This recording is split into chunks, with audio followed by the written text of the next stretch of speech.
Hello and welcome to FP Direct. I'm Farooq Patafi. If you haven't followed this channel, please do so and do press the bell icon as well so that whenever I upload some new content, it reaches you without any problem. So today we are going to talk about India. And usually, I in the past 10 years, I've been around for quite some time, but usually in the past 10 years, I haven't found that many opportunities to praise something that is happening in India. Perhaps the last time when I praised something that was Indian, it was the lunar landing that took place. But today, I'm going to actually give a shout out, and I think that this topic that I'm going to discuss is a masterclass for other countries as well, especially the United States of America. And I'm talking about the recent judgment by Indian Supreme Court on the matter of electoral bonds. You know how the scheme was conceived.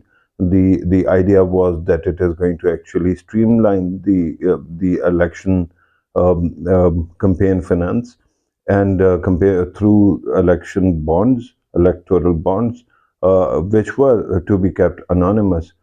Any billionaire could actually pay for make campaign contribution, and that would actually have an impact. I say this as a master class. I talk about it as that it is a master class because in the US, there was a judgment by the Supreme Court, a 4-5 judgment, in which the majority ruled. It was called Citizens United, and in which it said that election contributions should be allowed by the corporations. And I'm going to actually quote Wikipedia on this matter. The court held 5-4 that the freedom of speech clause of the First Amendment prohibits the government from restricting independent expenditure for political campaigns by corporations, non-profit organizations, labor unions, and other associations. So, election finance contributions and financial contributions are essentially free speech, and that's why they should be allowed. So, this case about India's financial, election campaign finance actually went to India's Supreme Court, and where the Indian Supreme Court's Chief Justice has made some remarks which are amazing.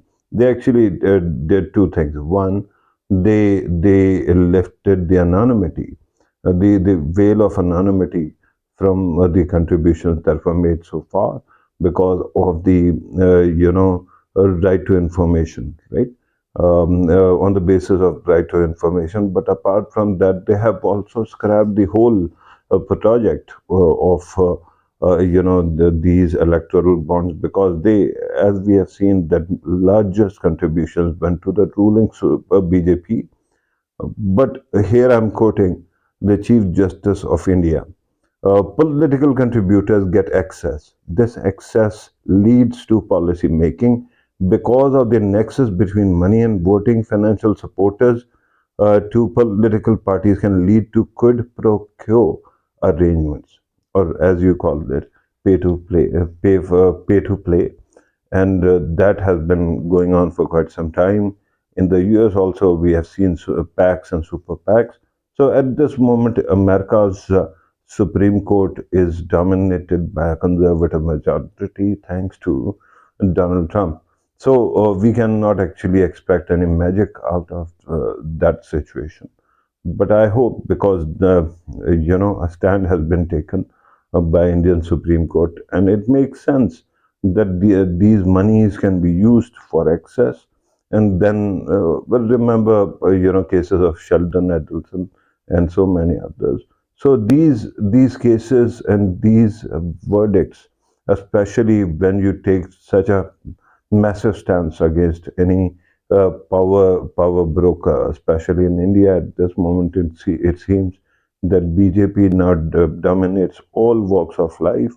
So in that situation, when you actually put your neck out and when you give such a judgment, and they have ensured that all those finance contributions are made public as well, that actually is initiation of a dialogue, an international dialogue. And I think that this is most encouraging. And I think that in coming days, there's going to be talk about India's EVMs and VVPads or paper trails, so to speak. So we will keep watching. And I just wanted to actually say that today, India's Supreme Court has actually made India proud, and this judgment is going to have far reaching impact on India's politics, and perhaps, as I pointed out, in other countries, judicial history as well, or judicial progress as well. So let us hope in coming days we see more courageous decisions.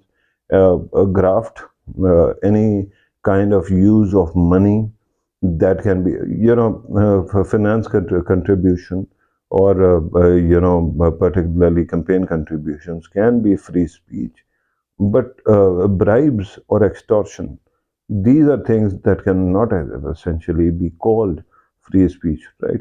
Otherwise, the entire concept of judicial system or justice for all actually falls on its face.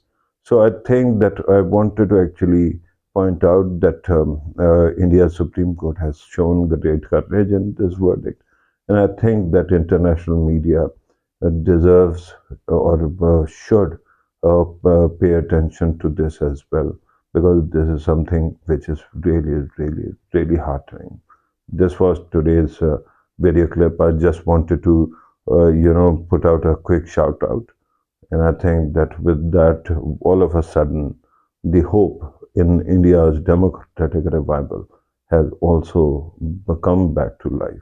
Thank you very much for watching. If you haven't subscribed to this channel, do subscribe to it, and also press the bell icons so that in coming days, whenever I upload some new content, it reaches you without any lag or any delay. Thank you very much for watching. Take care.